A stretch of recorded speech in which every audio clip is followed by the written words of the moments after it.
సాదాసీదా కుటుంబంలో పుట్టి ఒక మామూలుగా ఒక డిగ్రీలో యావరేజ్ మార్కులతోటి చేసిన తర్వాత ఏం చేయాలి ఎలా చేయాలి అని అనుకుంటే నా తల్లిదండ్రులు నన్ను గైడ్ చేసేంత నాలెడ్జ్ కూడా వాళ్ళకి లేదు.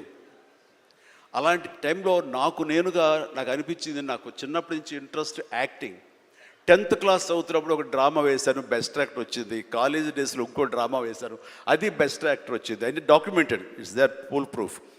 సో నాకు అనిపించింది, ఓహో మనలో గొప్ప నటుడు ఉన్నారనమాట, మనం కనుక ట్రై చేస్తే సినిమా ఇండస్ట్రీలో ఒక లెవెల్లో ఉండొచ్చు అనమాట, ఎందుకు వెళ్ళకూడదు మనం సినిమా ఇండస్ట్రీకి అని అనగానే ఎవరితో మాట్లాడినా సరే, సినిమా ఇండస్ట్రీ తక్కువ అనుకుంటున్నావా, నీకు తెలిసిన వాళ్ళు ఉన్నారా, నువ్వు వెళ్ళగానే పెద్ద గొప్ప అందగాడేవా, నేను వెల్కమ్ చేసేస్తారా అంటూ అందరూ నెగిటివ్గానే అనేవాడు. అదే సహజం, ఎందుకంటే ఇండస్ట్రీకి వెళ్ళి పాడైపోయిన వాళ్ళు అధిక సంఖ్యలో కనబడుతున్నప్పుడు నేను ఎక్కడో లింగులు ఇటుకుమంటూ నర్సాపురం మొగల్తూరు ఆ ప్రాంతం నుంచి నా వెళితే కనుక ఎంకరేజ్ చేసే భలే ఉన్నారో వెళ్ళరా అనేవాళ్ళు ఎందుకు ఉంటారు.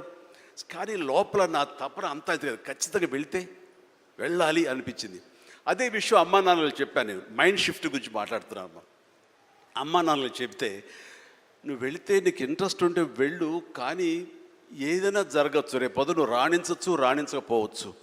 అలాంటి పరిస్థితిలో టైం వేస్ట్ కాకుండా ఇంకో కోర్స్ కూడా చేస్తే, నువ్వు చెన్నై వెళ్తానంటున్నావు, నీ ఫిలిం ఇన్స్టిట్యూట్ ట్రైనింగ్తో పాటు ఇంకో కోర్స్ కూడా చేస్తే బాగుంటుంది కదా, సపోజ్ ఇది రాణించలేదు ఇంకో దాంట్లోకి వెళ్తావు, టైం వేస్ట్ కాదు అంటే వాళ్ళ మాట కాదనలేక, ఏమో బొమ్మ పైకి సిరితే కాయిన్ బొమ్మ పడవచ్చు బొలుసు పడవచ్చు, జీవితంలో ఏది మనం ఊహించి చెప్పలేం అనే ఉద్దేశంతో నేను ఏం చేశానంటే, ICWI institute of cost accountants and works of India, ఇది ఎగ్మూర్లో ఉంటుండేది చెన్నైలో. అక్కడ నైట్ కాలేజీ చేస్తూ పగలంతరేమో ఫిలిం ఇన్స్టిట్యూట్లో ట్రైనింగ్ తీసుకుంటూ అలాగా 2 జోడు గుర్రాల స్వారీ లేదా 2 పడవల మీద ప్రయాణం చేయడం ప్రయత్నం చేశాను. కానీ ఎక్కడో నాకు ఇష్టం లేనిది, అంతంత మాత్రంగా తప్పదని చేయబడ్డటువంటి ICWI కోర్సు మీద నాకు నిరాశక్త కలిగింది. దాన్ని నెమ్మదిగా దానికి తెలియదుకాలు ఇచ్చేసి వదిలేశాను. ఆ తర్వాత ఫిలిం ఇన్స్టిట్యూట్లోనే నేను ఏమైనా చేయాలి, చావో రేవో బతుకో చావు ఇక్కడే ఉండాలి, మనం ఇందులో చేయాలి. ఎప్పుడైతే నేను ఒక డెసిషన్ తీసుకున్నానో, నన్ను నేను ప్రూవ్ చేసుకోవడానికి నేను కష్టపడి పనిచేయాలి, నేను ఇందులో సాధించాలి, ఏమైనా అయ్యి తీరాలి అంటూ చాలా స్ట్రాంగ్గా నేను అనుకున్నాను. లేకపోతే నాకు జీవితం లేదు అనుకున్నాను. అలాంటి పరిస్థితుల్లో సినిమా ఇండస్ట్రీలో ఫిలిం ఇన్స్టిట్యూట్లో నేను ట్రైనింగ్ తీసుకోవడం ఏంటి, సినిమా అవకాశాలు రావడం ఏంటి, అవి సద్వినియోగపరచుకోవడం ఏంటి, దాన్ని ద బెస్ట్ నేను చూపించుకోవడం ఏంటి, అక్కడ ఉన్నటువంటి డైరెక్టర్స్ వీళ్ళందరి చేత వావ్ అనిపించుకోవడం ఏంటి, అందరి దృష్టి నా మీద ఉండేలాగా నేను ఎక్కువగా యాక్టివ్గా ఉన్నటువంటి ఇవన్నీ నాకు దోహదపడి సినిమాలతో సినిమా అలాగా అంచెలంచెలుగా నేను ఈ రోజున మీరు చూస్తున్న ఈ స్థాయికి నేను వచ్చాను. ఇక్కడ ఏంటంటే, ఏమైనా సరే 2 చేద్దాం, జీవితం ఏమవుతుందో అనే అభద్రతా భావంతో ఉండే కంటే, కాదు ఖచ్చితంగా అనుకుంటే సాధించవచ్చు, నాలో టాలెంట్ మీద నాకు నమ్మకం ఉందని సాధించగలరు, కాబట్టి అది వద్దు అనుకుంటూ మైండ్ షిఫ్ట్ చేసుకుని దీని మీద ఫోకస్ పెట్టాను సరే, అక్కడ నేను సఫలీకృతునయ్యాను. అదే శరాణి చెప్పేది, ఎక్కడ డౌట్ ఉండకూడదు.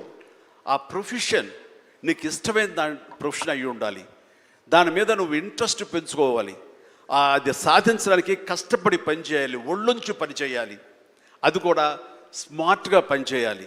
వీటన్నిటితో పాటు మన వ్యక్తిత్వం, మన బిహేవియరు, మన మంచితనం, ఇవన్నీ కూడా యాడెడ్ ఫ్లేవర్, అది చక్కటి అందాన్ని ఇస్తాయి నువ్వు వెళ్తున్న ఈ బాటలో. అది చాలా ఇంపార్టెంట్.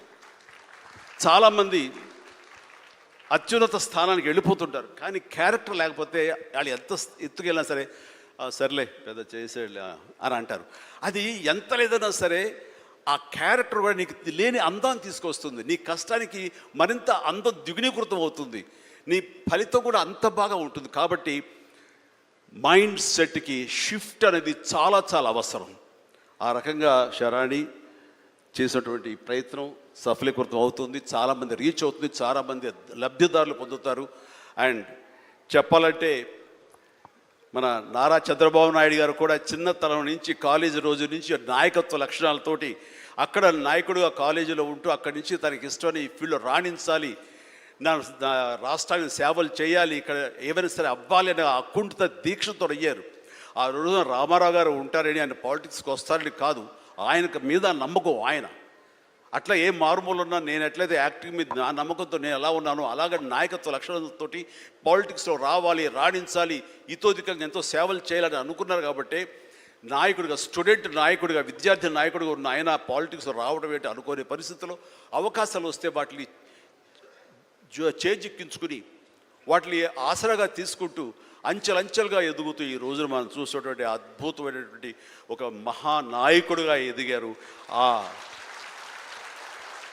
ఆయన దిశానిర్దేశంలో, ఆయన నాయకత్వంలో హైదరాబాద్ దగ్గర నుంచి ప్రతి నగరం, అంటే ఫస్ట్ ఇండియాలో ఆఫ్టర్ బెంగళూరు మళ్ళీ అలాంటి ఐటీ నగరంగా, అంటే ఎంత విజనరీ అంటే ఫ్యూచర్లో ఇది డెఫినెట్గా ఈ రోజున మనం అనుకుంటున్నాం డిజిటలైజేషన్ ఆ రోజున అంత ఉధృతంగా లేదు, అలాంటి దాన్ని అవి తీరుతుంది ఆయన అన్నారే. ఆయన మైండ్ సెట్ ఆ రోజు అలా షిఫ్ట్ చేసుకుని దానికి కట్టుబడి ఉన్నారు. కాబట్టి ఈ రోజున ఐటీలో కానివ్వండి, అతను డిజిటలైజేషన్లో కానివ్వండి, ఇదిగో ఈ రోజున ఏఐలో కానివ్వండి, ఆ స్థాయికి వెళ్ళటానికి నాంది పలికినటువంటి పాయనీర్ మన చంద్రబాబు నాయుడు గారు.